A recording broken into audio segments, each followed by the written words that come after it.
Hello, everybody. This is Catholic Dad, episode number 153. Why is heresy bad, and why is discussing heresy fun? That's the question mark. Anyway, so yesterday I talked about the BYU valedictorian speech. And the valedictorian essentially came out and espoused a position of heresy against his church at his valedictorian speech. So what is heresy? Heresy is when you make a public proclamation against the dogmatic positions of your church. And so what did the valedictorian come out and say? Well, he came out and said that he is gay. You know, he's a gay son of God, and essentially saying that that was his great victory, and he hopes that everybody else finds their victory and comes out with it. Well, anyway, why is heresy bad? Let's first talk about that. And I was making these videos is also very fun for me, trying to throw ideas around in my head and trying to figure these things out, because when you think about things and you throw ideas around, it actually makes your mind much sharper and brighter.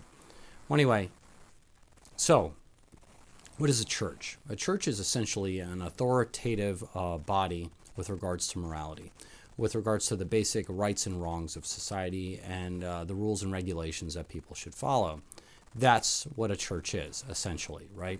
And what are there, 40,000 different Protestant denominations, or 30,000 different Protestant denominations. So why is heresy bad? And here's the reason why heresy is bad. Are you ready? So an authoritative body comes out and makes essentially all these decisions about the basics of what is right and wrong. And people agree with this, and that's your church. And your church kind of moves on and moves on. But eventually somebody comes out and espouses a heretical position, meaning that they take one of the positions of the church and they decide they don't like it. And so they're going to come out and pronounce that they don't like it, and they're going to change that church. Now, here's the problem, because once you make that heretical position and people listen to you, you can't go back. And once you make that heretical position, so let's say, take the Catholic Church, for example. Let's say somebody comes out and says, birth control is our right and it is good to use, right? That's heretical position in the eyes of the Catholics. Well, you can't go back. And the problem is, it actually attracts people to that idea of people that actually want to use birth control. And so, therefore, once you get people deciding that, that it is okay to use birth control, well, then now let's pause for a second and think, what else is the church wrong about in our minds? And so the birth control is just the beginning. That's the initial step. That's the initial mover towards complete schism, right? And so if the church is wrong about birth control, perhaps it's wrong about, I don't know, abortion, perhaps it's wrong about divorce, perhaps it's wrong about remarriage, perhaps it's wrong about, and you name it, okay? So let's think about this in terms of historical perspectives.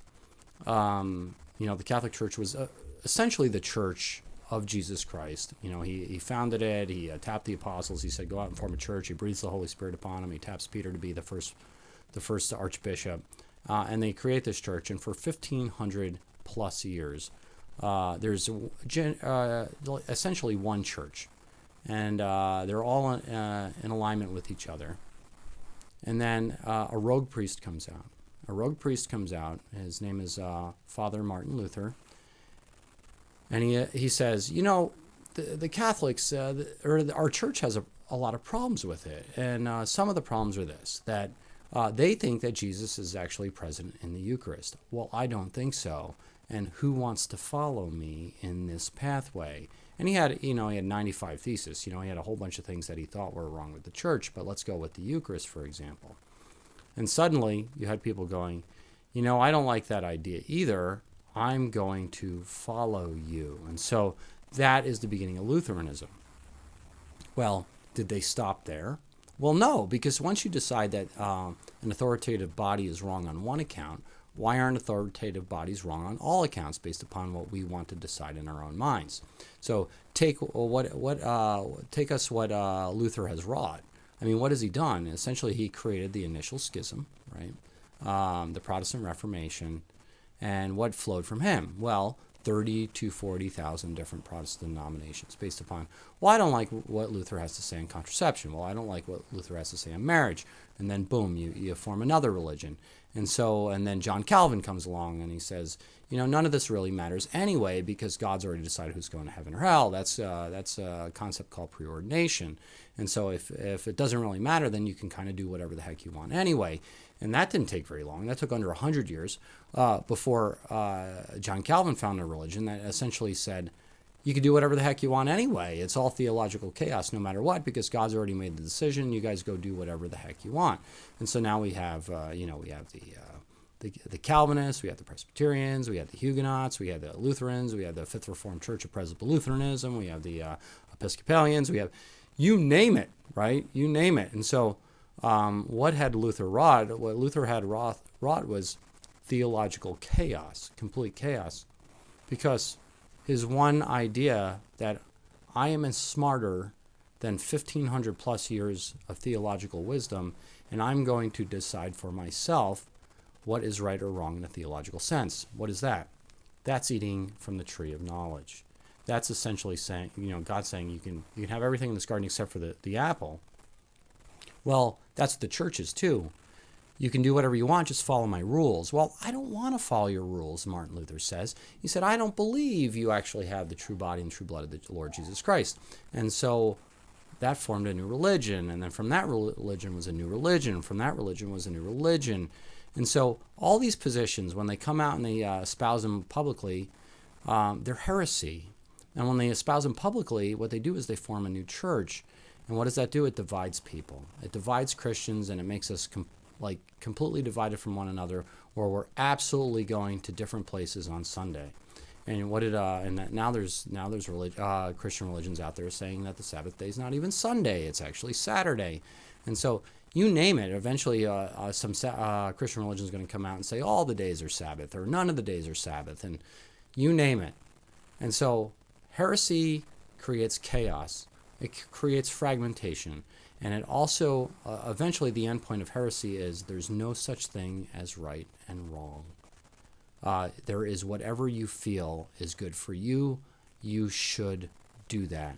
And what does that mean? Eventually people are contraception, they're aborting, they're marrying 10, 20, 30 people.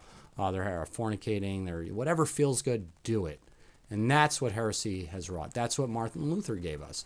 He gave us heresy. And heresy was just pushing a marble down a hill, and it started rolling and picking up steam, maybe picking up a little bit of making a bigger and bigger snowball, right?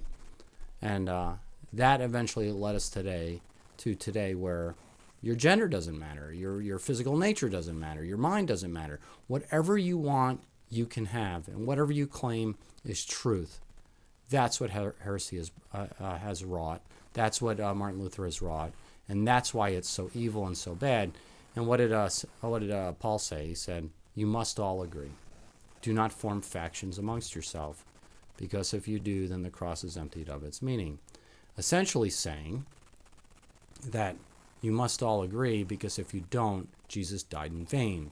And so if you're a good heretic, like you're the one that, I'm doing this well-intentioned, I'm just trying to make things right, think about St. Paul, because do you really have greater wisdom than the 2,000 years before you? Like the people, they hash this stuff out. They're professional thinkers. They try to figure it out, and they have ages and ages of wisdom. And you're going to come along and say this is right or this is wrong. Homosexuality's right, contraception's right, abortion's right, divorce is right, remarriage right. You name it. You just keep on going. You are going to create theological chaos. Now, why is this fun for me as a Catholic dad? That was what I said in the beginning. It's fun for me because thinking about all the possibilities is fun. It keeps my mind alive. It keeps me active, and it keeps me thinking about my faith and my religion. And actually, the more videos I make, the stronger my faith becomes. And so, anyway, heresy's bad, even in the smallest sense, because it creates theological chaos. It creates authority in the individual. And if there's authority in the individual, then there's no righteous authority to follow. And if there's no righteous authority to follow, then there's theological chaos, and everybody becomes divided based upon their own wants, their own wills, their own mores, and then everybody starts battling with one another. Well, anyway, this is Catholic Dad making you think about heresy is bad, And the reason why heresy is bad because it divides us. And think about that. Try to break it down. You could break human beings into a million different parts if you wanted to, and we'll be looking at us with each other with crossed eyes, trying to kill each other if we're motivated in the wrong direction. So people come together, stop disagreeing with one another, try to be obedient. Oh, and one more thing, by the way. James chapter 2, I've mentioned this before. The demons believe in the Lord. The demons believe in salvation. The demons believe in God. What sets them apart from God-fearing people is that the demons are not obedient, and we are supposed to be obedient. So when you're a heretic, you are disobedient. So how are you different than a demon? If you're disobedient, you are a demon, per James chapter 2. Think about it. Please like or subscribe if you like the content of these videos, and pray the daily rosary and live a sacramental life. God bless, and have a great night. Thank you.